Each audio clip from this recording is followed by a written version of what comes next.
अंबिकापुर के कला केंद्र मैदान में सर्व यादव समाज अभियान सम्मान कार्यक्रम का आयोजन किया गया, जिसमें लंबे अरसे बाद सीएम भूपेश बघेल और स्वास्थ्य मंत्री टीएस सिंहदेव एक साथ दिखाई दिए। इस दौरान सर्व यादव समाज ने विधानसभा चुनाव में एक सीट उनके समाज को देने का आह्वान किया, जिस पर स्वास्थ्य मंत्री टीएस सिंहदेव ने समर्थन करते हुए कहा कि सरगुजा संभाग में यादव समाज को सीट देने की जरूरत है, चाहे इसके लिए अंबिकापुर की विधानसभा सीट भले ही क्यों न हो।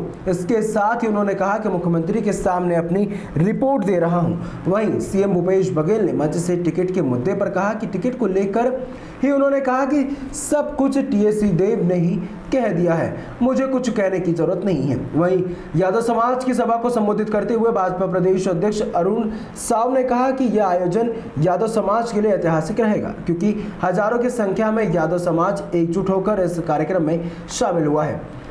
रही बात यादव समाज को भी विधानसभा चुनाव में भी इनकी भागीदारी बखूबी देखने को मिलेगी। बहरहाल छत्तीसगढ़ में विधानसभा चुनाव से पहले सभी राजनीतिक पार्टियों का जमावड़ा समाज के मंच पर देखने को मिला, तो इससे इनकार नहीं किया जा सकता है कि यादव समाज की भी भूमिका आने वाले विधानसभा चुनाव में देखने को मिलेगी।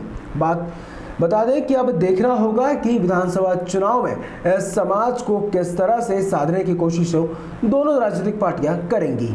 आज का यह कार्यक्रम आशा से भी बहुत ज़्यादा अधिक हुआ और लोगों में बड़ी उत्साह थी, और इस उत्साह का परिणाम था कि बहुत सारी संख्या में लोग, हजारों की संख्या में लोग आए। लगभग सभी मांगे पूरे। पट्टा देने का उन्होंने कही दिया कि किसी भी कीमत पे पट्टा रुकना चाहिए। 2005 के पहले जो लोग काबिज हैं उनको दिया जाएगा, आपके सामने घोषणा की। चिलिंग प्लांट का उन्होंने घोषणा कर दी दूध डेयरी के लिए, और तीसरी घोषणा भवन के लिए भी कर दी, और टिकट का भी उन्होंने कही दिया कि भाई जो सहमति है और इसमें हमको देना चाहिए। हमारे समाज की जनसंख्या 35 से 40 लाख की। देखिए, सामाजिक कार्यक्रमों में समाज के लोग दोनों दल के लोगों को बुलाते हैं, इसलिए लगातार ये चलता है।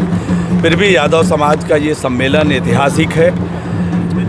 यदुवंशियों का जिस प्रकार से इतिहास गौरवशाली वैभवशाली रहा है, आज उन्होंने बस सरगुजा संभाग में ये शानदार आयोजन किया।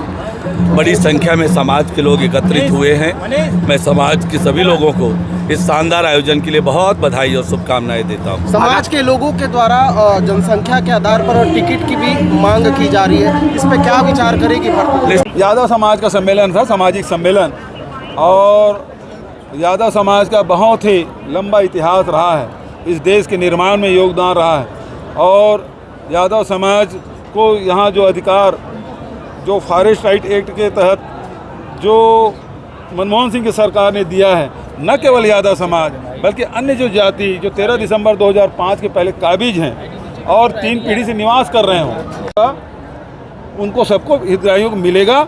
और जहाँ तक अहिर रेजिमेंट की बात है, वो हमने समर्थन किया। जाति जनगणना है वो होना चाहिए, जिसके बारे में राहुल जी और खड़गे साहब ने प्रधानमंत्री को पत्र भी लिखा, मैंने भी पत्र लिखा आरक्षण के मामले में, और यहाँ यादव समाज के भवन बनाने के लिए 50 लाख रुपए देने की घोषणा की। चुनावी वर्ष है और आज समाज के सम्मेलन में भाजपा भी नजर आई, कांग्रेस भी नजर आई। यादव समाज का कहना है कि जनसंख्या के आधार पर सामाजिक सम्मेलनों में सभी पार्टी के लोग आते हैं। जैसे सभी पार्टी में सभी जात के लोग रहते हैं, वैसे सभी जाति सम्मेलन में सभी पार्टी के लोग रहते हैं।